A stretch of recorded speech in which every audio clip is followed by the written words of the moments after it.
అమరావతికి సంబంధించి కీలకమైనటువంటి అంశం ఏంటంటే భూ సమీకరణ అన్నటువంటి సమీకరణ కిందన వాళ్ళకి తీసుకున్నటువంటి భూమి ఇచ్చినటువంటి వాళ్ళకి ఎకరం భూమి ఇచ్చినటువంటి వాళ్ళకి 1000 గజాల ప్లాట్ ఒకటి కమర్షియల్, ఇది డొమెస్టిక్, 200 గజాల కమర్షియల్, కొంతమందికి 400 గజాల కమర్షియల్, అది మంచి భూమి అయితే ఆ టైప్లో ఇచ్చుకొచ్చారు.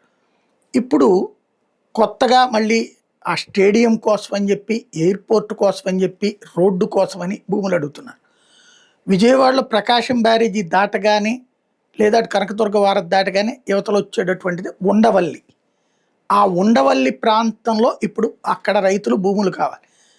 వాళ్ళందరూ కలిసి ఇప్పుడు కలెక్టర్ని అప్రోచ్ అయ్యారు.